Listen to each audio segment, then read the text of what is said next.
자, 이걸 한번 볼게요. 그래서 아까 말씀드린 대로 어떤 특수한 상황을 처리하는 데 상당히 난해함을 겪어요. 아까 이야기했듯이 인공지능이 우리가 가지고 있는 표본에 있어서는 굉장히 잘해. 그런데 나오지 않은 표본에 대해서는 어떻게 돼? 대응이 안 돼. 일반화가 안 된 것들을 말해요. 그런데 문제는 뭐냐면 일반화가 됐는지 안 됐는지는 현장에서 투입해봐야지 아는 거예요. 보통 백테스팅을 하지 포워드 테스팅을 하면서 가는 기간이 되게 짧아. 무슨 얘기냐면 자율주행차 모델을 개발하고 나서 10년 동안 포워드 테스팅을 안 한다고.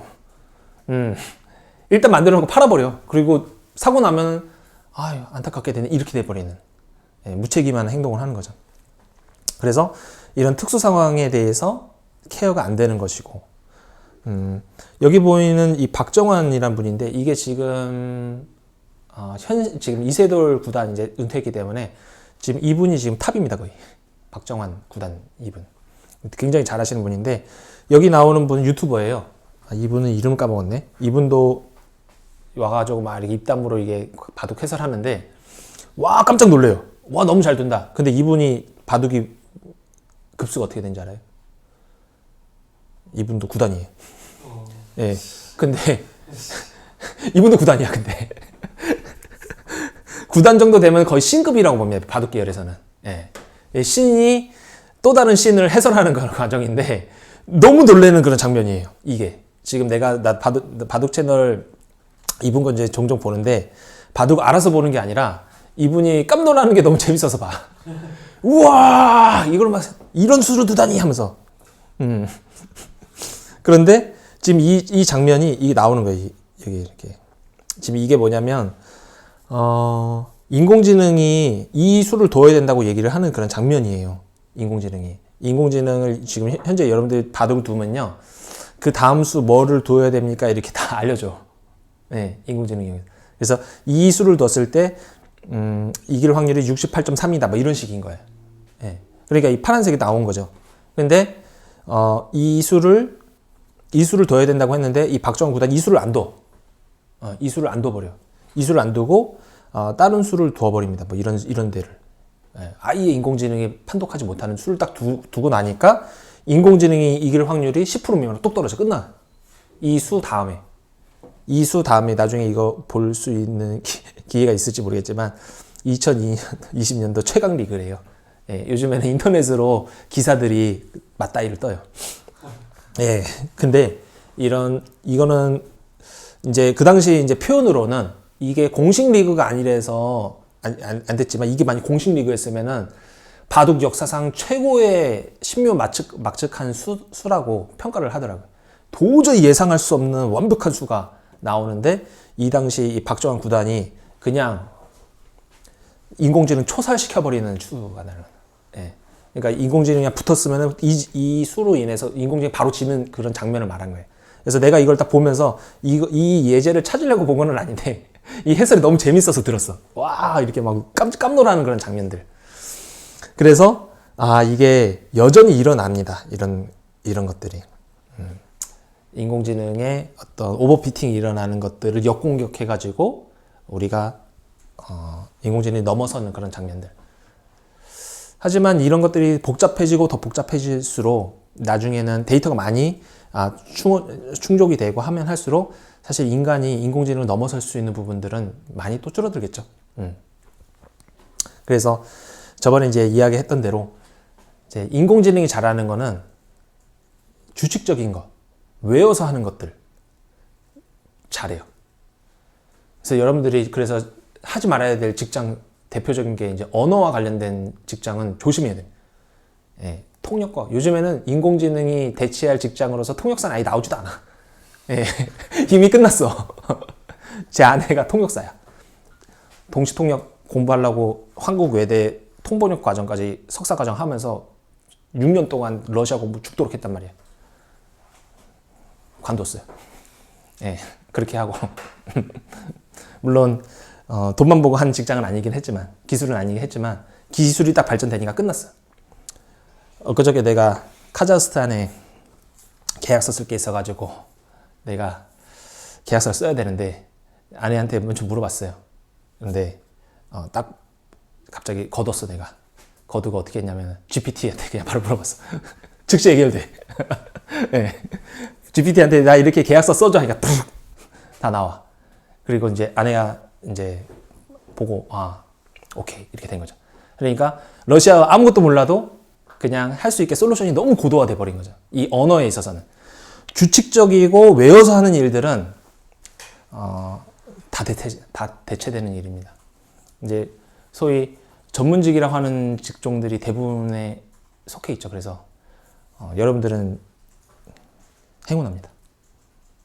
행운아. 왜냐면 전문직 외워서 하는 전문직이 아니잖아요. 무슨 소리입니까? 지금 통계가 외워야 되는데 그걸 외우는 것도 아니에요. 전문직이 엄청나게 많이 외워야 돼. 예. 저는 이제 학부 시절 때는 제가 법학의 부전공이에요. 제가 사법시험을 3년 동안 준비했었어. 여러분 나이 때. 그래서 사법시험 때 법을 많이 알고 있어요. 법 때문에 공부하면서 헌법, 민법, 형법 이런 거 공부하면서 많은 걸 제가 배우게 됐는데 너무 다행이야. 예. 예. 나 외우는 직장 계속 했었으면은 오늘 내일 했을 거야. 예. 그래서 이제 시대가 그렇게 변하고 있다. 여러분들이 인지했으면 좋겠고, 이제 크래프트. 이제 우리나라에서 어떤 핀테크 관점에서 인공지능 트레이딩 솔루션을 만든 기업이에요. 아까 말한 그런 리인포스먼트 러닝이나 이런 것들을 활용해서 이 나스닥 ETF 상품을 4개 상품을 상장시켰고 한국 사람이 해냈습니다. 사기꾼이다. 네, 이게 뭐 이렇게 폄하해서 좀 죄송하지만 이런 인공지능으로 트레이딩 하는 거에 있어서는 되게 조심해야 돼요. 오버피팅, 물론 의도적으로 하는 건 아니겠지만 이런 나스닥 지수에 지수 추종하는 어떤 트레이딩 기법들은 대부분 아까 말한 그 도구의 한계로 인해서 이 필요적 바이어스가 반드시 있을 수밖에 없어요.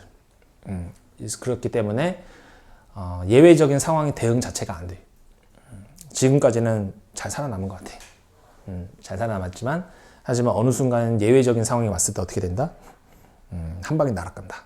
예, 한 방에 날아가. 그래서 이 금융 분야에 있어서는 사람들은 인공지능이 결국은 이제 사람이 하는 트레이딩을 넘어설 거다, 막 이렇게 얘기를 이미 넘어섰다라고도 하고요. 그리고 알고리즘 트레이딩이 이제 현장에서 많이 이루어지고 있어요. 하지만서도 예외적인 상황에 대한 데이터가 충분하지 않다고 생각하는 입장이에요, 나는. 여전히 못 믿는다라는 그 입장인 거고, 그리고 그거를 그런 예외적인 상황이 발생하는 것까지 기계한테 맡길 필요가 있느냐는 것이 내 생각이에요. 그건 뭐 예외적인 거 그냥 사람이 그냥 인지 능력을 가지고 준비하면 되는 거지. 가끔 자주 발생하면 이 기계를 이용하면 모르겠다만 진짜 가끔 발생하는 건데 그걸 뭐할로 피팅을 시켜서 자동화 시키냐는 말이지. 예. 그러니까 필요성이 그렇게 많지 않을까라는 것이 내 입장이고, 하지만 회전율이 높은 단기 트레이딩을 하는 데 있어서는 이미 이제 트레이딩 하는 사람들이 퀀트 관점에서 트레이딩 하는 사람들이 다 시장 잠식을 이루고 있죠, 사실은. 예, 우리만 모르고 있을 뿐이지. 그래서 여러분들이 그 어떤 유가증권과 관련된 트레이딩에 어떤 마음이 있다 그러면은 이 나스닥 지수에 대해서 공부를 좀 많이 해보면은 좋지 않을까라는 생각입니다. 나스닥 특강 이런 거 한번 할까요? 예, 나도 주종이 나스닥이에요. 주종. 예, 다 있잖아요. 뭐 당신은 뭐 나는 테란이 주종이요, 나는 뭐 저그가 주종이요 이렇게 하는. 난 나스닥이 주종이야. 그래서 오랫동안 나스닥 지수하고 싸움을 많이 벌였어요. 이 지수의 움직임이나 어떤 변동폭이나 이런 거에 대해서 어떤 학문적인 접근이 아니라 풀뿌리적인 접근으로 오랫동안 내가 연구를 좀 했었어. 네, 했었고 나름의 결과물도 좀 있고. 그래서 언젠가 한번 우리 학생들한테 그런 부분을 좀 지식을 나눠주면 좋겠다라는 생각이 들어요. 근데 판도라의 상자입니다. 여러분들 돈을 많이 번다 그래서 인생이 필 것 같았지만 전혀 그렇지 않아요. 전혀 그렇지 않아요. 진짜 내가 선생님의 정체성이 진짜 많이 없는 편이긴 한데 최대한 선생님의 정체성을 빙의해서 말을 해주자면 돈보다 가치 있는 일을 해야 돼. 예, 돈은 여러분들 열심히 살잖아요. 금방 다 해결돼요. 그거는 열심히 사는 사람들이 그냥 다 당연히 갖는 권리예요. 그리고 우리나라 같이 경제가 발전된 나라에서는 그 정도의 소득 구조가 나올 수가 있어요. 여러분들이 하고 있는 공부 자체도 굉장히 고부가 가치 공부고, 그렇기 때문에 돈 문제는 시간이 지나면 당연히 해결됩니다. 근데 뭐가 해결이 안 되냐면 가치 있는 일을 하면서 내 스스로 만족스러운 일을 하고 산다라는 고백을 하는 것은 굉장히 소수의 사람만이 가능한 것 같아요. 내가 지금 보니까 그래. 그래서 여러분들 유튜브나 인스타 볼 때 매우 주의해서 봐야 돼. 내가 볼 때는 유튜브랑 인스타는 좀 뭔가 이 사상을 좀 값싸게 만들어, 사람을. 그런 것 같아요. 그냥 그런 욜로, 플렉스, 그런 파이어족 이런 용어 들어봤어요? 들어봤죠? 그런 것들이 20대한테 강타를 하면 어떻게 되냐면, 사람이 모든 걸 돈으로만 재단을 하고, 이 사람이 이 가치 있는 일의 카테고리가 굉장히 넓음에도 불구하고 하나의 카테고리로 다 재단하려고 하는 습성이 생겨요. 근데 그게 지금 현재 20대를 내가 바라보면은 인스타나 유튜브나 이런 게 너무 많이 노출돼 있다 보니까 그런 생각을 하면서 사는 것 같아.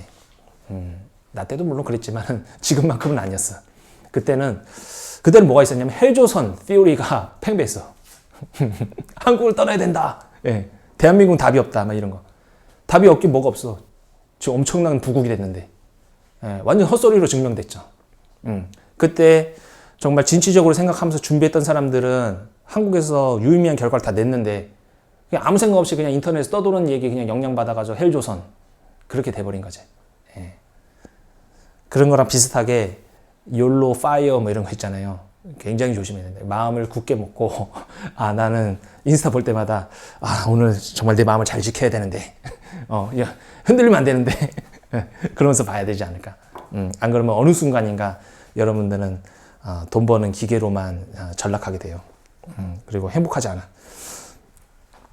자, 그 다음 AI의 가을은 올 것인가 뭐 이런 얘기를 해요. 그래서 실질적으로는 이제 가치 판단의 부분에 있어서 특히 문제가 돼. AI는 어떤 정책적인 측면, 이제 인간 공동체가 이 AI 기술을 받아들이는 데 어떤 가치 형량적인 측면에서 문제가 됩니다. 아까 말씀드린 대로 AI 판사, AI 감독. 그래서 가치 판단이 들어가는 데 있어서 어떤 정량적인 지표로 피팅이 된 AI 기술을 어떻게 이용할 수 있을까? 그래서 중국 같은 경우에는 사실 인권 침해에 있어서는 좀 너무 이렇게 극악무도한 것 같아요. 예, 거의 인간은 인간으로 보지 않고 좀 어떤 생산 도구로서 보는 그런 측면이 강한 것 같고, 이번에 어떤 상하이에서 코로나 이런 거 통제할 때도 보면은 이게 어떻게 가능할까 싶어요. 그 전체를 그냥 셧다운 시켜버렸어. 상하이 내가 알기로는 인구가 2천만 명인데 2천만 명 그 한 사람을 다 묶어버렸어요. 예. 서울의 2배를 그냥 셧다운 시켜버린 거죠. 예. 그게 가능한 나라는 중국이. 근데 이런 것들로 이제 AI로 막 감시를 하게 되는 거죠. 그리고 AI 판사라든지 이런 것들이 이제 사람들이 신뢰할 수 없는. 그래서 일종의 좀 감정적인 문제하고 연결이 좀 되어 있는 거라고 좀 볼 수 있을 것 같아요. 근데 이 기술 주도적인 사람들은 그런 것들은 다 해결된다. 장밋빛 미래만을 얘기하겠지만 실제로는 아까 얘기한 오버피팅에 대한 부분, 그리고 이 AI가 인간이 누적해온 어떤 고유의 가치들을 전부 다 전수할 수 없다라는 그런 부분들, 그런 부분들이 이제 연결이 되게 되겠죠. 실제로는 이제 통계학을 여러분들이 피팅한 거 했을 때 정성적인, 그러니까 정량적인 부분이 있고 정성적인 부분이 있어요. 영어로 하면 quantification이 있고 qualification이라고 그래요. quantitative, qualitative. 그래서 정성적인 부분이 있고 정량적인 부분이 있어요. 정성적인 부분, 정량적인 부분. 근데 여러분들이 대부분의 다루고 있는 모델들은 어디죠? 예, 정량이에요. 데이터는 다 디지털라이즈 돼가지고 이렇게 부호화돼, 수량화돼 있어. 예. 하지만은 굳이 따지자면 정성적인 부분은 여러분들이 리그레션 모델에서 어떤 카테고리를 나누는 그런 과정 속에서 정성적인 부분이 조금 개입될 수 있어요. 예를 들어서 뭐 좋은 것, 나쁜 것, 뭐 애매모호한 것, 뭐 이렇게 그 중간 단계가 계속 나올 수 있잖아요. 그런 어떤 가치 판단의 영역이 되는 부분을 코딩할 수 있는, 가져올 수 있는 부분이 있지만, 하지만 한계가 많아. 여전히 그거는 수리적인 관점에서의 코딩을 해야 되는 거고, 그러다 보니까 그 가치 판단에 있어서의 그 정성적인 부분은 제한이 많게 될 수밖에 없죠. 이 툴이 가지고 있는 전형적인 한계죠. 전형적인 한계. 그래서 이런 부분들이 있을 수밖에 없다라는 것이 여러분들이 인지해야 되는 부분입니다.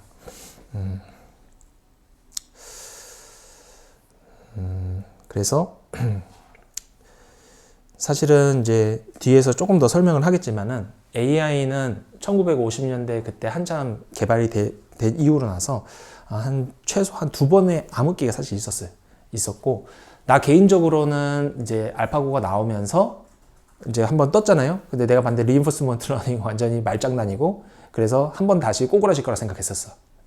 그래서 박살 나는 줄 알았는데 갑자기 GPT가 나왔어.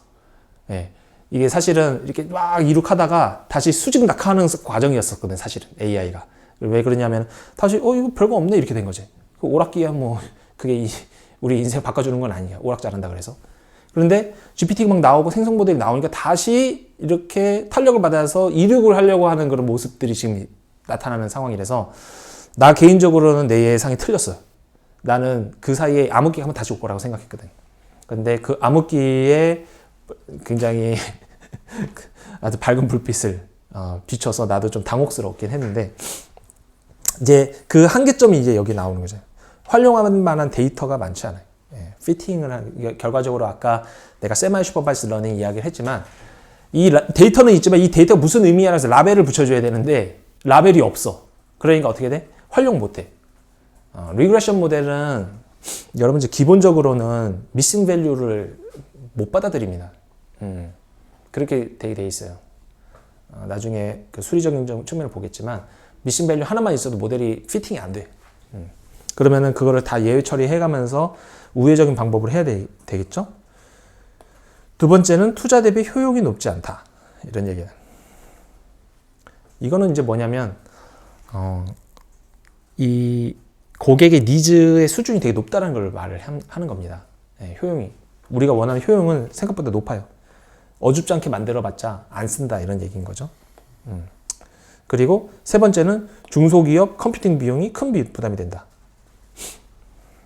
대기업이 중소기업 다 초살시켰죠. 이것 때문에. 미리 판을 깔아놓고 움직이기 때문에 한 지난 3년 정도는 이게 우리 꿈을 먹고 살 수 있었어. 중소기업들이. GPT하고 AWS의 마수가 본격적으로 퍼지기 전에 꿈을 먹고.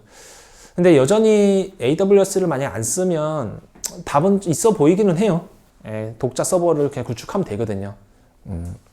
그 GPU 값이 이제 떨어질 때마다 여러분들이 이거 가지고 좀 뭔가 해보겠다는 분들은 엔비디아 그 지금 뭐 4090 뭐 이런 거 나오나? 그런 거 나오면 그때마다 좀 사두세요.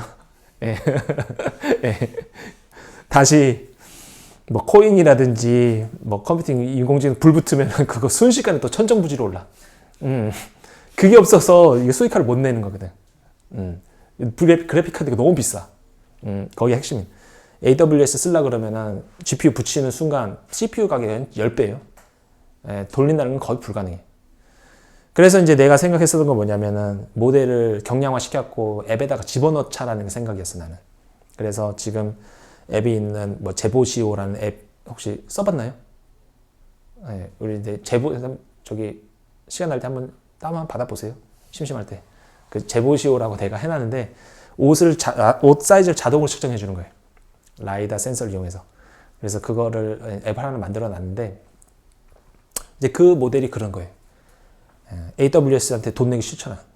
내 소중한 돈을 왜 걔한테 줘야 돼? 그러니까 국부 유출을 막기 위해서 내 지식을 활용해서 모델을 경영해서 앱에다가 그냥 끼워 넣어버렸어.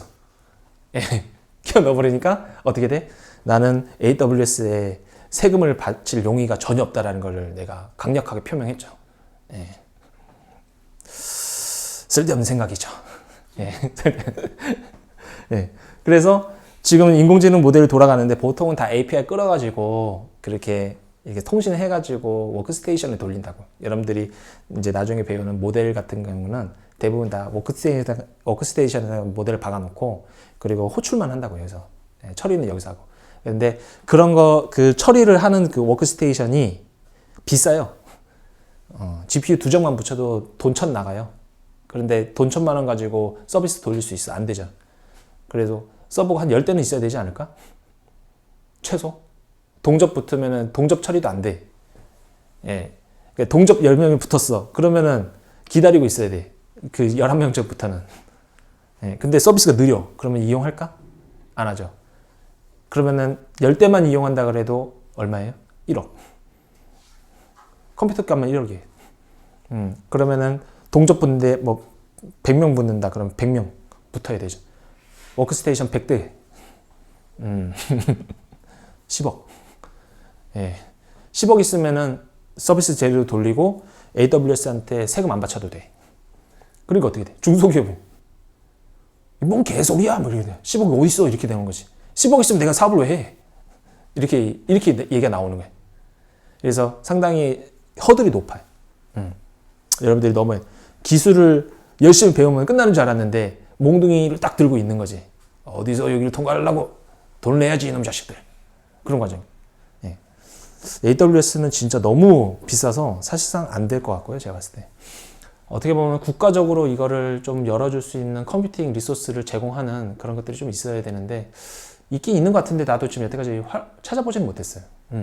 그래서 그런 것들을 이제 국가에서 제공해주면 리소스를 좀 싸게 해서 하면은 가격을 맞출 수 있겠다라는 측면입니다. 그래서 이제 나는 사실 생각을 좀 잘못했어. 그거를 이렇게 모델을 스키징 시켜갖고 앱에다 집어넣은 생각은 진짜 무식한 생각이네. 무대뽀적인 생각이. 예. 발전 방향이 맞지가 않아. 예. 맞지만 여러분들 레디 플레이어 원이라는 영화 봤어요? 예. 거기 보면은 곡을 쓰잖아요. 이게 그러면 그 연산 처리 장치가 그 고글에 있지 않아요. 예. 고글에 있지 않고 클라우드 기반으로 해가지고 처리가 클라우드 컴퓨팅에서 처리가 일어나서 영상이 돌아오는 방식으로 되어 있겠죠. 오큘러스 퀘스트 써봤어요? 오큘러스 퀘스트. 예. 픽셀이 보여. 해상도가 안 돼. 근데 이번에 애플에서는 애플 비전은 4K 해상도래. 그래서 너무 기대가 돼 지금. 엊그저께 그거 출시되는 걸로 알고 있는데. 예. 근데 500만 원이야. 예. 하나 사고 싶은데. 예. 이제 거기서 레디 플레이 원에서 나오는 것들이 이제 장비가 하나씩 이제 장착이 되는 거죠. 이제 거기서 나오는 그런 프로세싱 유닛들이나 이런 것들 다 인공지능 기술이 거기 또 다 개입이 되거든요. 근데 그런 걸 하려면 어떻게 되겠어? 컴퓨팅 리소스 진짜 어마무시하단 말이에요. 그래서 여러분들이 물론 여기서 인공지능 기술을 배우고 하는 것들은 있지만은 사실 그 뒷단에 있는 리소스적인 측면도 같이 고민을 해야 돼. 그래서 최근에는 그 GPU 디스트리뷰션 하는 것에 대한 최적화를 뭐 쿠버네티스라는 어떤 테크닉들 이런 것들이 있어요. 그 구글에서 한번 찾아서 한번 보시면 잠 잘 올 겁니다. 예, 매뉴얼이 잘 안 돼 있어. 내가 그거 한동안 공부했거든. 왜냐면은 나도 서비스를 나가야 되는데 이게 AWS는 답 없으니까. 그러면은 자체 서버 구축해서 해야겠다고 쿠버네티스 이게 봤는데 그것도 장벽이 높더라고요. 예, 장벽이 높아서 참 한 단계 한 단계 쉽지 않다. 그래서 중소기업 쉽지 않다. 컴퓨팅 비용. 이게 우습게 볼 게 아닙니다. 여기서 다 엎어지는 거죠. 하지만 도전은 해야 된다. 여러분들. 예, 이걸 뚫어내야 돼요. 예, 뚫어내서 하면은 방법이 다 있어요. 여기서 그냥 무릎 꿇지 않고 여러분들이 도전해서 공부했던 것들을 이제 프로덕으로 이끌어낼 수 있는 실력을 기르기를 바랍니다. 무인 자율차 이제 본격적으로 뭐 제한적이긴 한데 조금씩 나오고 있고 사실은 이제 이 회사에서 주장하는 바는 그 사고율이 인간이 하는 것보다 더 낮다라고 좀 판단 내려요. 사고율 자체가. 인간이 예를 들어서 뭐 1000분의 1 정도의 확률이라고 한다면 이제 기계는 뭐 10의 6승, 10의 마이너스 6승 뭐 이런 식으로 생각을 해서 사고 확률은 더 낮은데 죽어도 내 손으로 실수해서 죽은 게 낫다라는 것이 인간 심리라는 거죠. 예. 아무리 낫다 하더라도.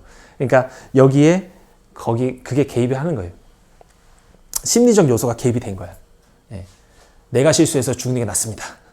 예. 기계가 어쩌다가 실수해서 죽는 것보다 낫습니다. 이런 것들이 있어서 어떻게 보면 이제 사회적인 어떤 합의가 일어나야지만 자율차에 대한 어떤 본격적인 확장이 일어나지 않을까라는 그런 생각이에요. 그리고 인터넷처럼 국가 인프라 될 것. GPT를 말하는 거죠. 이거 아니까 미국의 테크 기업들이 다 사활을 걸잖아. 이거 다음 먹거리가 이거란 걸 아니까. 얘기했듯이 돈 많이 벌어 두십시오. 이제 구글하고 저기에다 다 세금 납부해야 되니까. 우리가 통신요금 내듯이 내야 되는 상황이 계속 올 거예요.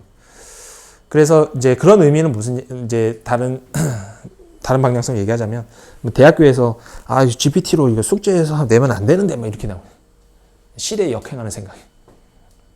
무조건 GPT를 이용해서 숙제를 해야 돼. 진짜로. 예.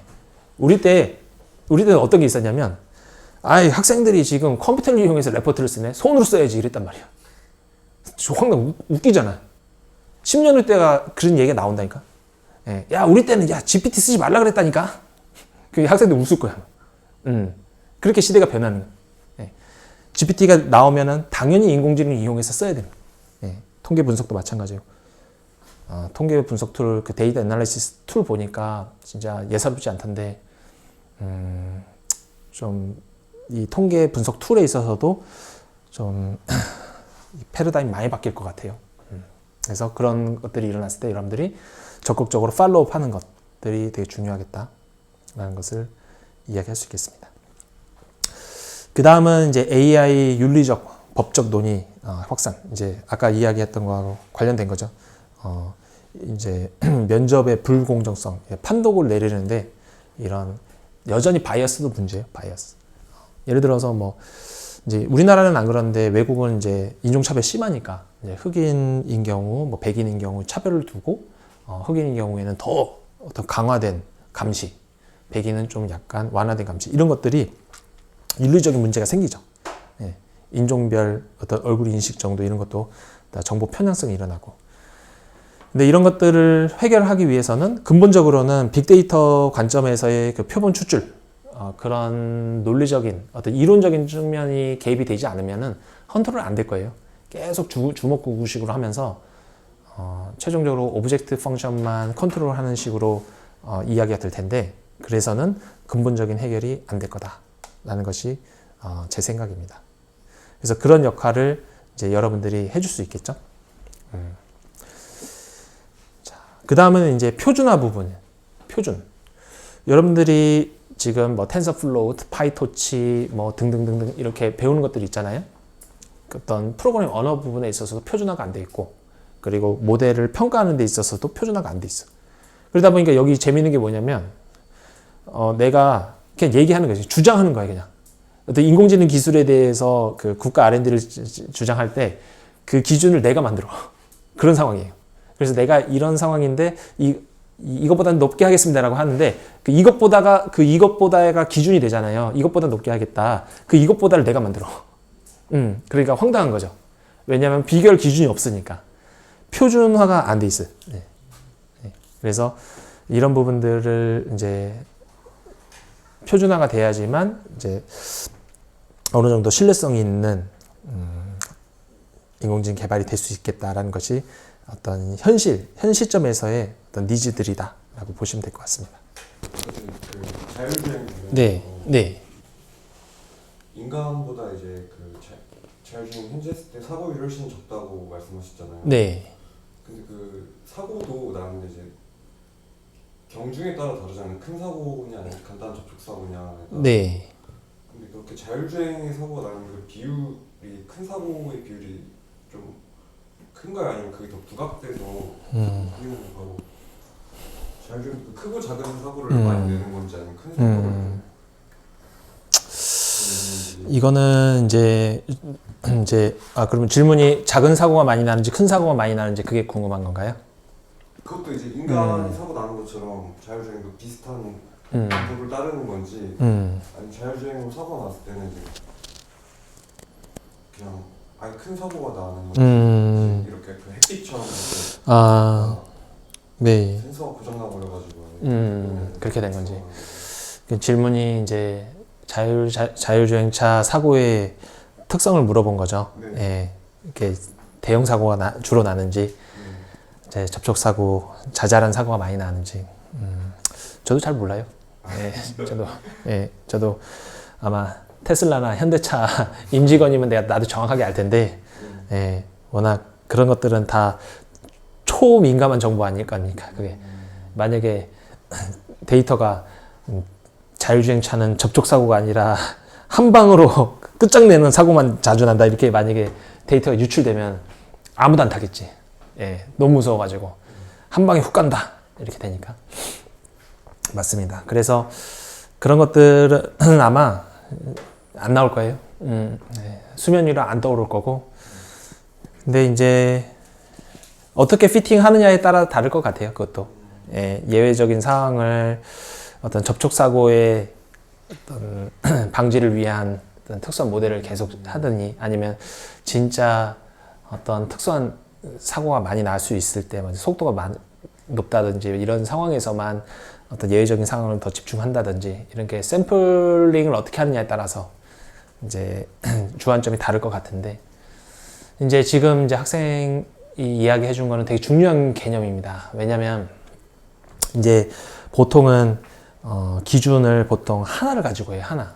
뭐를 가지고 하냐면 제대로 운전을 하고 있는지에 대한 부분을 가지고 피팅을 한다고 해요. 그러니까 무슨 얘기냐면 차선을 잘 지키고 있는지 혹은 뭐 교통신호를 잘 지키는지 사람을 잘 피하는지 이런 평가 지표를 가지고 이제 우리가 이제 인공지능 모델을 피팅할 때는 나중에 이제 얘기하는데 로스 펑션을 이제 가지고 로스 펑션을 최소화하는 방향으로 아까 말한 그 추정 계수들을 이제 몰아가면서 이렇게 피팅을 시키는데 여기에 이제 학생이 말한 건 뭐냐면 이 코스트의 관점이에요. 코스트. 근데 로스에는 코스트 관점이 안 들어가요. 무슨 얘기냐면 사고가 났을 때 최악이냐 적당하냐 이거는 안 들어간다고. 그래서 사고가 났는데 죽어요 사람이. 그럼 코스트가 너무 커. 그러니까 로스를 어느 정도 양보할 수도 있어요. 양보할 수 있을 정도로 만약 코스트를 줄일 수 있으면 어떠한 코스트를 줄일 수 있는 방법이라고 한다면 로스를 높여서라도 그 코스트를 줄이려고 하는 선택을 할 거란 말이에요. 근데 어떤 거는 교통 범칙금 정도야. 그러면은 코스트가 낮으니까 로스에 그냥 때려박는 것이죠. 근데 지금은 우리가 모델링하는 그 오브젝트 펑션 자체가 로스만 봅니다. 로스. 그래서 코스트를 개입시켜서 하지 못하고 로스를 최소화시킨 다음에 나중에 가치 판단을 이제 투 스테이지로 하는 관점인 거예요. 그래서 잘했는데 이거 한 방에 있네. 그러면서 이제 코스트 너무 크니까 못하게 되는 부분이 나중에 발생하겠죠. 이 생명과 관련된 부분이 다 그래요. 그래서 여러분들이 그 제약 쪽, 바이오 쪽도 똑같은 문제가 있어요. 이 임상시험이나 이런 것들을 통해서 했을 때 굉장히 그 치료율이 그러니까 치사율이 낮아. 하지만 이제 어떤 약을 투여했어. 근데 병을 제대로 치료하는 과정에서 부작용 나올 확률이 되게 낮다라고 이야기하지만 그 부작용이 만약에 죽는 거라고 한다면 얘기가 달라지는 거죠. 그러면은 그 죽음에 대한 코스트를 그 모델에다 넣어야 되거든. 반영을 시켜줘야 되는데 현 시점에서는 그거를 반영할 수 있는 모델은 아마 없는 것 같아요. 지금 나도 그런 노력을 하기는 한데 사람들이 좀 사회적 합의로 이끌어지는 수준의 방향성은 아직 없다. 그런 것들은 사실은 이제 통계학자들이 제시할 수 있는 부분들인데 통계학자분들이 그렇게까지 심각하게 이 문제를 다루지는 않는 것 같아요. 그렇게. 그래서 우리 통계학의 아버지께서 만들어주신 추정 검정의 그 전반적인 틀을 벗어나지 못해. 그래서 통계학 하시는 분들이 어떤 코페르니쿠스적인 달걀 껍질을 깨고 나오는 수준의 어떤 도전들을 분위기가 잘 안 하는 편이에요. 예, 통계학. 그러다 보니까 통계학의 아버지께서 만들어 놓은 그 우도비 검정법, 그리고 로스 펑션을 최소화시키는 그 개수 추정법, 예, 그런 컨셉에서 계속 그 쳇바퀴 돌고 있는 것이 내 느낌이에요. 그러다 보니까 통계학이 어떤 느낌이 통계학의 노벨상 같은 게 안 나오는 거 아닌가라는 생각이 들어요. 그러니까 그 있잖아요. 뭐 수학에는 필드상 뭐 이렇게 있고 뭐 노벨 물리학상 이렇게 껍질을 깨야지만 나오는 거거든요. 그런 것들 너무 재밌는 얘기들이 많아요. 물리학에서도 여러분들 자연과학에서 일어난 일들을 이제 공부하게 되면은 여러분들 나중에 그런 보시게 될 겁니다. 그래서 그런 코스트에 대한 부분이 이제 향후 여러분들이 좀 주안점을 가지고 공부를 해야 되는 그런 영역이 될 수 있겠는데, 근데 이제 실질적으로는 어떨 거냐면, 실질적으로는 여러분들이 이 로스가 가지는 로스 펑션으로만 가지고 피팅하는 것에 대한 모델의 어떤 한계점을 인지하고 있는 사람들이 이 코스트까지 조절할 수 있는 것이 아닌가라는 생각이 들어요. 그러니까 이 모델을 굉장히 정밀하게 이해하고 있어야 돼. 이 추정이 되는 과정을 정밀하게 이해하지 못하면 그냥 코드 돌리고 결과 나왔는데 거기까지야. 그 다음 코스트 얘기하려고 그러면은 같이 판단을 할 수가 없어요. 이 모델의 결점과 한계점, 장점 몰라요. 그러다 보니까 기준이 없어져. 기준이 없어. 예. 기준이 없으니까 결과적으로는 전문가가 안 되는 거죠. 예. 그래서 여러분들이 사용할 수 있는 대표적인 기준들이 있어요. 그 기준이 어디서 나오냐면 수리통계학에도 나와요. 갑자기 가슴을 먹먹하게 해서 미안한데 기승전 수리통계학이라니 절망적이다. 수리통계학에 보면 나오죠. 여러분들이 컨트롤할 수 있는 기준들, 대표적으로 바이어스와 분산 같은 컨트롤할 수 있는 요소들이 있어. 그 기준들입니다. 괜히 배우는 게 아니에요. 예, 바이어스와 분산을 컨트롤하면서 추정량의 성질이 바뀌게 돼. 예, 바이어스랑 분산을 컨트롤해. 최소 분산 불편 추정량 이런 얘기 들어봤어요? 예, 수리통계학 하다 보면은 귀 따갑게 듣는 소리잖아. 그게 그 기준이야. 최소 분산, 불편, 편의가 없는 거. 그 두 가지를 가지고 저글링을 하고 있는 거라고. 근데 여러분들이 어떤 모델을 만났을 때 반드시 그 모델은 개수로서 표현이 될 거란 말이에요. 근데 그 개수가 분산과 편의, 그 두 가지 저글링을 하는 과정에서 어디에 강조점을 두고 있는지 그 기준을 이해하고 있어야 돼.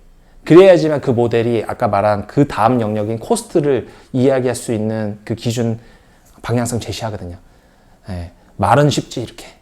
말은 쉽지만 실전으로 가면은 정말 그 우주의 기운을 빌어서 고도의 상상력을 통해서 이거일 것 같은데 라는 어떤 예술적 판단을 해야 되는 지점이 계속 나타나요. 예, 그게 빅데이터 전문가들의 거의 궁극의 경지입니다. 그게. 예, 계속 그 데이터를 하다 보면 어느 순간인가 이거 뭔가 잘못됐는데, 이 영화 아이덴티티라는 영화가 있어요. 그거 보면은 존 쿠삭 그 영화 봤어요? 봤어요? 아이덴티티? 나중에 한번 봐보세요. 예. 가면은 거기 주인공이 이제 모텔에서 한 사람 한 사람 죽어나가. 그런데 그 죽어나간 사람들을 다 봤는데 주민등록증이 생일이 다 똑같아. 근데 그 생일이 내 생일이랑 똑같은 거야. 그 주인공이 깜짝 놀란 거야. 뭔가 잘못됐는데? 이게 무슨 일이지? 예. 그러니까 그런 데이터가 수집이 됐잖아. 그 모텔에서 죽은 사람들이 생일이 다 똑같고 다 다른 사람이야. 뭐지? 왜 이런 일이 발생하지? 딱 그 데이터를 보고 뭔가 잘못됐다는 그 감지를 한 거지.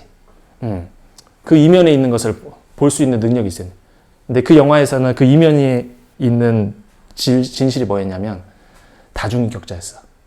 다중인격자의 환상이 그 모텔에서 일어났던 거예요. 예. 사실은 다 같은 사람인 건데. 그런 것처럼 여러분들이 데이터를 이제 추출해서 분석을 하는데, 여러분들이 진짜 밑바닥 파이터로 데이터를 무수히 많은 카테고리와 많은 스코프를 통해서 이제 그 경험을 했어. 그리고 나서 나중에 데이터를 볼 때 딱 그런 감이 온다고. 아, 이거 뭔가 잘못됐는데? 예, 근데 수리통계 교과서에 그게 없어. 예. 김성환 교수 수업에서 절대 안 가르쳐 주는 내용들이. 예. 도저히 배울 수 없는 현장 파이터들만 알 수 있는 그런 고유 스킬들이 있단 말이에요. 그런 것들이 최종적으로는 그 통계학 전문가들이 하는 일들이에요. 그런 게 인공지능 안 되는 거예요. 인공지능 그런 부분들을. 인공지능 부분 그런 걸 논의할 수 있는 단계가 아니에요. 지금은 데이터 가지고 막 이렇게 피팅하는데도 지금 허겁지겁이에요. 예, 아까 얘기했듯이. 근데 나중에 피팅하는 게 자유자재가 되고 컴퓨팅 유닛이 막 발전되면서 이제 그런 부분까지 논의가 되는 시점에 올 수 있을 것 같아요.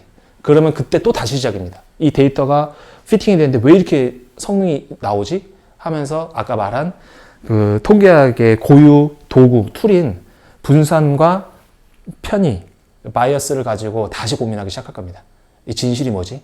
퍼퓰레이션의 이 0점 조정을 아직 못했네. 그런 것들이 이제 나중에 그 데이터 전문가들이 해줘야 되는 일들이죠.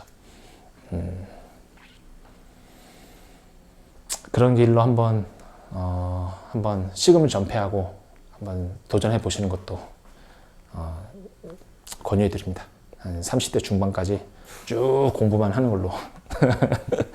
네, 저도 30대 중반까지 공부만 했어요. 진짜. 근데 저는 어쩌다 보니까 생업이 달려 있어서 그 생존형 학문이었고 여러분들은 좀 더 그보다 고상한 목적을 가지고 공부를 했으면 좋겠어요. 예.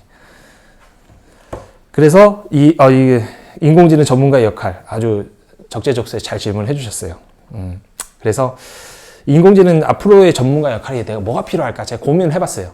해봤는데 이 컴퓨터 성능에 사실은 굉장히 많이 디펜드 하고 있어요. 지금 모든 게 컴퓨터 속도에. 녹화하고 계신 겁니까? 녹화요? 아까 누르셔 되거든요. 예, 녹화되고 있어요. 이거 안 되면 절망입니다. 네. 예. 그래서 근데 아직도 속도가 너무 느려요. 너무 느려. 컴비네이션의 관점에서 봤을 때 데이터 컴비네이션을 하면서 나타내는 그 정보의 양을 다 처리할 수가 없어요. 그리고 최적화 기법의 개선이 또 필요해요. 여러분들이 알고 있는 최적화 기법은 다 오목볼록 함수, 컨벡스 옵티마이제이션의 아종으로 계속 다 나오는 거예요. 컨벡스. 예. 근데 넌 컨벡스 옵티마이제이션의 영역이 있는데 그거는 이제 빙산의 우리가 이 부분이 컨벡스 옵티마이제이션이라면 넌 컨벡스 옵티마이제이션이 발견되지 않은 부분이 이렇게 많아요. 그래서 그런 글로벌 미니말 찾기 위한 테크닉들 굉장히 이건 좀 약간 수학적이고 알고리즘적인 측면의 연구입니다. 컴퓨터 사이언스에서 진짜 많이 연구하는 부분이긴 한데 요즘엔 좀 약간 물좀해졌어. 이게 피팅하는데 정신이 팔려가지고 지금 컨벡스 옵티마이제이션의 관점으로 봐서 피팅하는데도 지금 허겁지겁 되니까 이거 지금 약간 시들해진 것 같습니다. 네. 그리고 그 다음에 이제 데이터 사이언티스트의 역할들인데 데이터 사이언티스트는 결국은 도메인 날리지를 그 모델에 어떻게 끌고 오느냐에 대한 부분하고 긴밀히 연결이 돼 있어요. 그래서 도메인을 하나 더 들고 간다라는 거, 통계학을 어느 정도 공부하고 도메인을 하나 들고 간다? 그러면 이제 사기 캐릭입니다.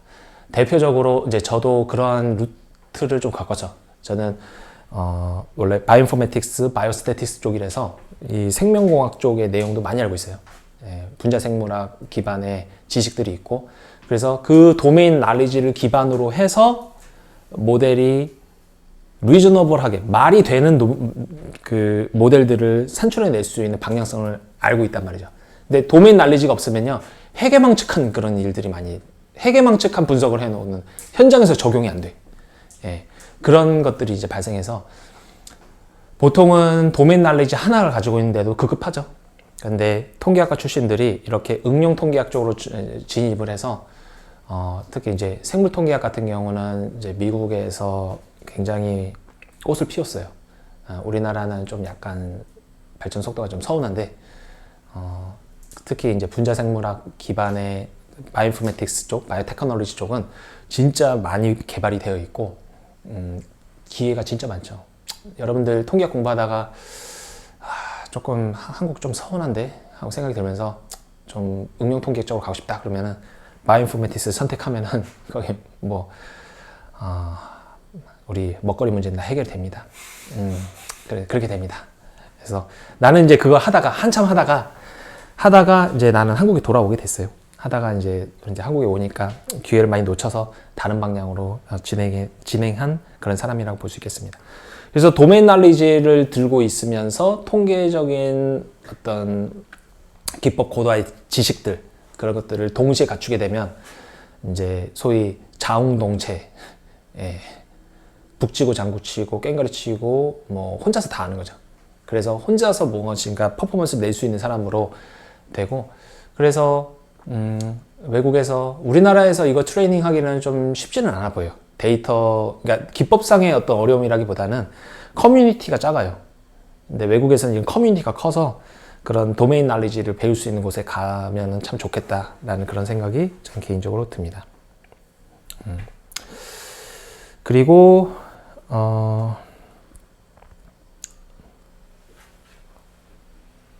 다음은 이제 정교한 모델을 되게 정교하게 짜야 되는 거죠. 그래서 시그널이 낮다 보니까 그 아주 특수한 타입에 있는 그 데이터 타입을 분석할 수 있는 모델링들을 해내야 돼요. 이제 전통적으로는 우리 통계학과에서 이런 걸 고민을 많이 했죠. 그래서 어떤 분포 과정을 하게 되는데, 분포 과정은 결국은 추가 정보의 입력이에요. 그래서 그 분포가 줄 수 있는 그 정보, 보통 이제 데이터로부터 출발을 하게 되는데, 그 분포의 정보까지 끌어올 수 있게 됨으로써 아까 말한 그 분산 같은 걸 통제할 수가 있어요. 그래서 추정량 평가하는데 분산은 스탠다드 에러라고 그러는데, 스탠다드 에러 같은 그 평가 지표들을 통제함으로써 보다 신뢰성 있는 모델로 연결이 될 수가 있는 것입니다. 그래서 통계학을 제대로 이해해야 됩니다, 이거는. 근데 지금 여러분들이 배우고 있는 딥러닝 기반은 이 디스트리뷰션 과정이 없어요. 그래서 서운해. 없어요. 왜냐하면 데이터가 너무 많아서 그래. 그래서 디스트리뷰션 과정 그런 거 할 그 여력이 없어. 그리고 해서도 안 돼. 컴퓨팅 못 따라와요. 그래서 지금은 그런 상황이다 라고 이해하면 될 것 같고, 이제 최종적으로는 이제 해석 가능한 AI가 우리가 원하는 겁니다. 원하는 거고, 이제 해석을 가능하기 위해서 기존의 리니어 모델 기반의 방향성을 통계학자들이 되게 좋아했었고요. 분산을 잘라낼 수 있었어요, 그때는. 어떤 설명 아웃풋에 대해 설명력을 갖는 분산들을 잘라내는데 리니어 모델이 가장 최적화되어 있거든요. 그래서 그런 방향성을 되게 좋아했는데, 현재는 그 리니어 모델이 이 non 리니어 모델이라 그래가지고 이게 non convex optimization이에요. 그러니까 잘라낼 수가 없어. 완전 복잡해. 그러니까 결과적으로 어떻게 돼? 모델 가지고 해석할 생각 아예 안 해요. 그냥 되냐 안 되냐만 얘기해.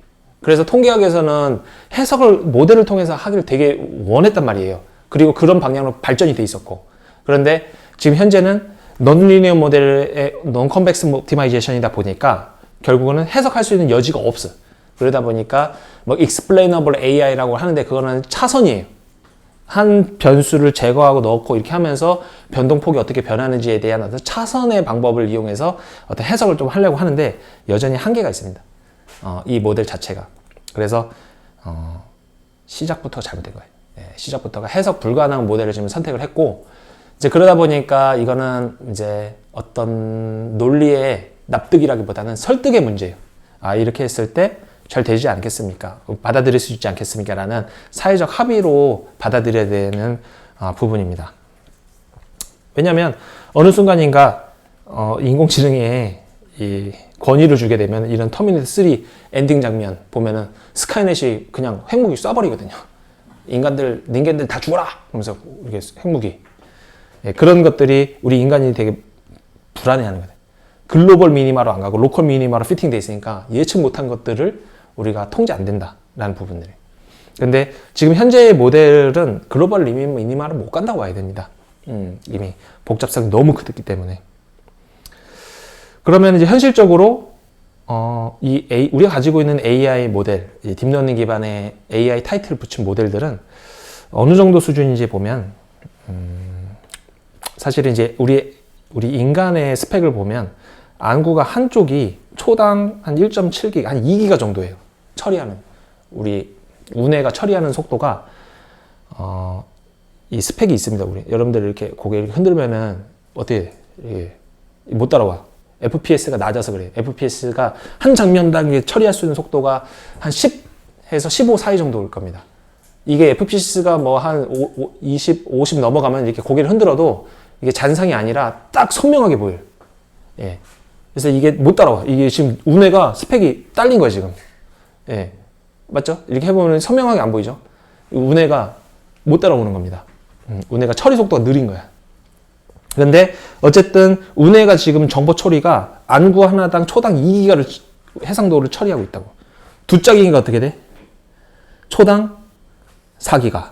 예, 그냥 단순 합을 봤을 때. 지금 우리 운해가 초당 4기가에 해당하는 정보를 처리하고 있는 스펙이 된다고.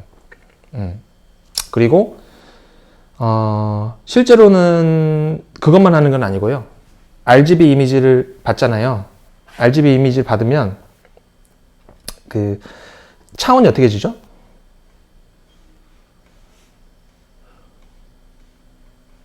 차원. RGB 이미지. 여러분들 시신경이 받아들였어. 그러면 차원이 어떻게 되죠? 여러분들 눈알이 이렇게 있으면. 좀 징그럽게 생겼다. 빛을 딱 받아들였는데, 여기 받아들였는데, 이 정보가 차원이 몇 차원이지?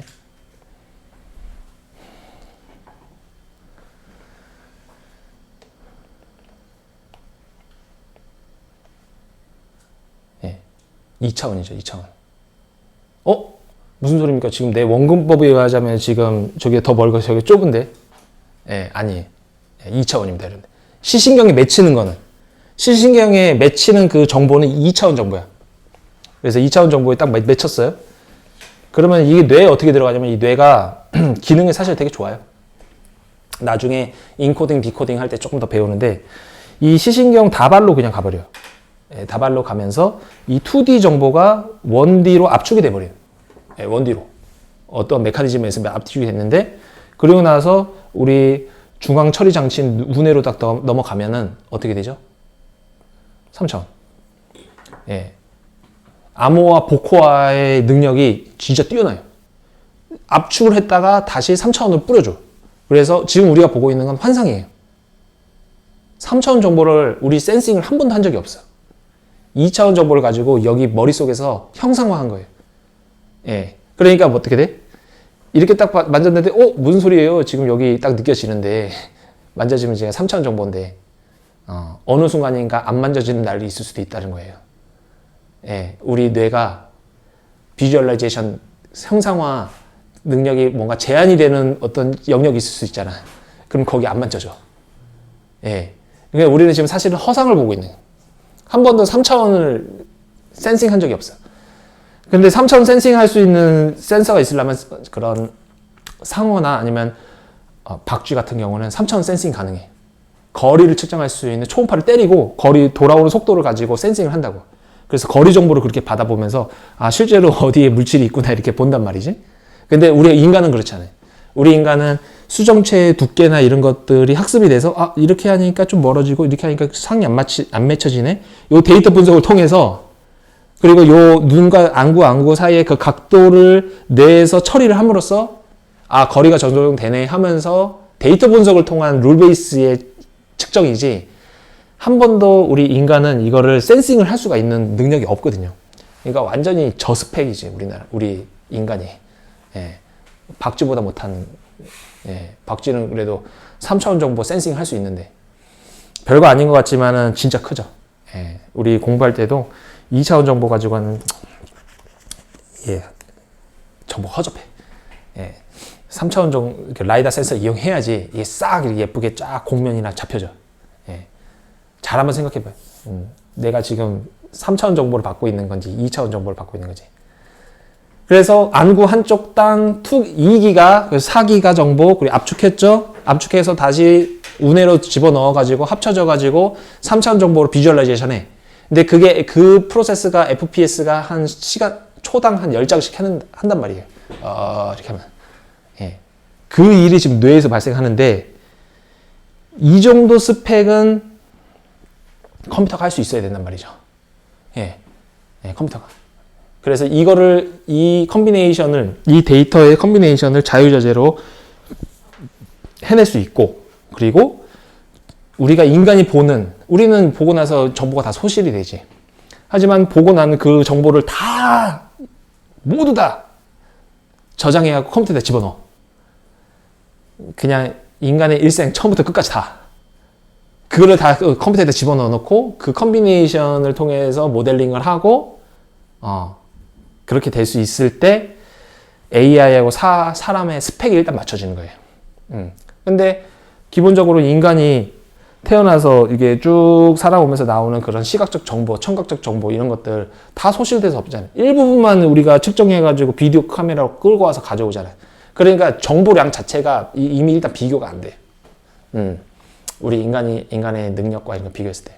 근데 AI가 잘하는 거는 아주 특정 영역에 있는 부분을 고도로 데이터를 수집해갖고 그 부분만 이제 학습을 시키는 거지. 그러니까 잘 되는 거지. 그래서 이제 운동 경기 감독을 이겨야 된다는 게 문제라는 거죠. 우리 인간은 어떤 추론 능력이, 이 컨비네이션을 통한 추론 능력이 그 컴퓨터로 하는 것보다 사실은 더 고도로 발달되어 있는 게 맞아요.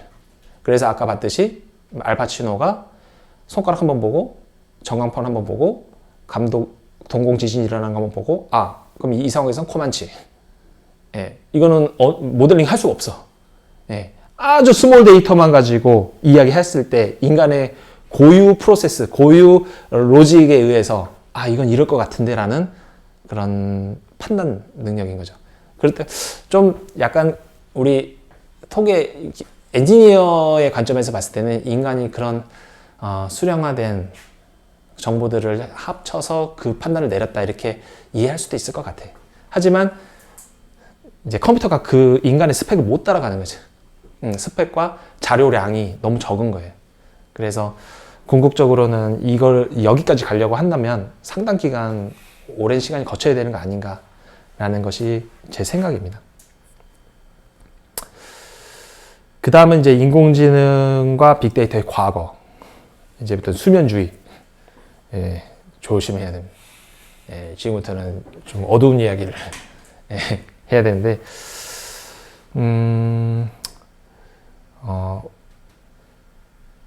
좀 시간이 좀 많이 지체가 돼서 오늘 거의 지금 보니까 녹음된 시간만 2시간 넘었네.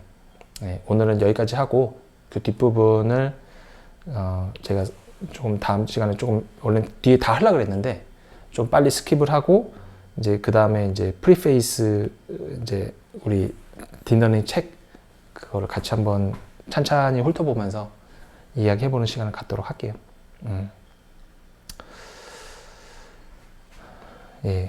혹시 질문 있어요? 질문? 오늘 궁금한 게 질문? 이거는 오늘 수업 관련된 건 아니고 네. 얼마 전에 CNN 관련 공부를 했는데 어떤 논문의 네트워크를 봤는데 이제 프론트엔드, 백엔드 이렇게 나눠져 있더라고요. 네. 네트워크가 그게 여기서 말하는 프론트엔드랑 백엔드가 어떤 의미가 있는지. 그건 아마 백본 네트워크랑 그 풀리 커넥티드 네트워크를 아마 구분을 할 걸 거예요. 네. 그래서 이 프론트 네트워크라는 거는 소위 이 이미지 분석에 있어서 전반적인 이미지의 어떤 고유한 정보를 다 그냥 무자비하게 무작위로 그냥 다 뽑아내는 그런 네트워크의 정보라고 생각하면 돼요. 그게 이제 백본 네트워크, 레지넷 무슨 50기가, 100기가 이렇게 나온 게 그런 거예요. 그런 것들이 이제 셀프 슈퍼바이즈 러닝이라는 그런 테크닉 같은 걸로 무작위로 클래스 라벨을 한 다음에 나름대로 이미지 분석의 모든 시나리오, 모든 이 상황이죠. 시나리오죠. 모든 시나리오를 다 고려해서 피팅을 시키는 그런 어떤 이미지 분석의 근간을 이루는 정보를 가지고 있다. 그렇게 생각하면 될 것 같아요. 그게 프론트엔드. 백본. 그렇게 아마 내가 그 문맥을 한번 보긴 해야 되는데 그럴 겁니다. 그리고 백엔드는 뭐냐면 아까 얘기했듯이 이제 내가 가지고 있는 데이터, 그 데이터에 특화된 그 피팅을 하는 거예요. 그래가지고 프론트엔드로 집어넣었다가 나중에 거기서 나온 정보를 끌고 와서 이제 백 쪽에서 한번 다시 파인 튜닝을 해서 최종적으로 결과물이 나오게 되는 그런 2단계의 접근법을 하는 게 일반적이에요. 그러면 그 FC 레이어는 백엔드에 있나요? 이 무슨 레이어? 풀커넥티드 레이어. 네, 그렇죠. 그게 이제 백엔드라고 볼 수 있는 거예요. 뒷단에 나오는 거. 그래서 보통 우리가 피팅한다고 하면은 다 백엔드를 하는 거예요. 그 백본에 해당하는 거는 사실은 피팅을 안 해요. 그거 피팅 하려는 거는 아주 큰 빅데이터를 가지고 누군가 피팅을 해놓은 결과물이죠. 그게 이제 일반적이라서 안 그러면은 그거 프론트엔드 그 백본 네트워크를 피팅하는데 볼장 다 봅니다. 예, 그거 피팅하다가 그 날 새죠.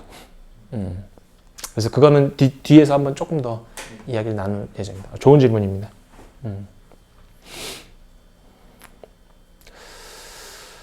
그리고 네. 그 논문 보다가 나온 건데 제가 CNN 배울 때 이제 필터라는 개념을 배우고 이제 스트레이드 필터에서 스트레이드라는 개념을 배웠는데 네. 혹시 이 필터가 커널이라고도 쓰이나요? 이제 예, 그렇게도 거기 보면은 이제 필터 그렇죠. 필터가 이제 보면은 이제 이 어레이 컨비네이션이거든. 어레이 리니어 컨비네이션으로 되어 있을 거예요. 그래서 뭐 3x3 이 어떤 매트릭스를 가지고 계속 이제 순차적으로 리니어 컨비네이션을 하면서 나오는 거죠. 그래서 그렇게 나오고 스트라이드는 이제 얼마만큼의 간격을 두고 이렇게 가는지 그렇게 이해하면 될 것 같아요. 그 스트라이드도 보면 혹시 딜레이티드라고도 하나요? 딜라이티드 그 다일레이티드라 해서 확장 그래서 예, 그런 뜻인데 같은 뜻으로 쓰이나요? 스트라이드랑 그거는 내가 확실히 기억이 안 나네. 지금 문맥을 좀 봐야 될 것 같은데요. 예, 근데 필터를 하면 이제 확장이 아니라 그러니까 그게 봐봐요. 그러니까 필터를 가지고 리니어 컨비네이션 하면은 차원이 증가한단 말이에요. 네네. 예, 그러니까 그게 차원의 확장이라고 보는 거예요. dilated라 그래서 확장. 그러니까 원래는 뭐 n by n이었는데 필터를 하니까 뭐 n by p 뭐 이렇게 n by p 뭐 이렇게 해서 쭉쭉쭉쭉 늘어나잖아요. 그래서 그게 정보의 추가적인 생산이 일어나. 그래서 dilated라 그래서 그 발음이 아마 맞는지 모르겠는데 확장. 동공 확장할 때 쓰는 단어거든요, 그게. 그래서 그 단어가 거길 겁니다. 그 필터를 활용해서 차원 확장을 하는. 네. 그래서 이제 확인 사살을 하면서 그렇게 공부하면 좋을 것 같습니다. 예. 그럼 여기까지 하고요.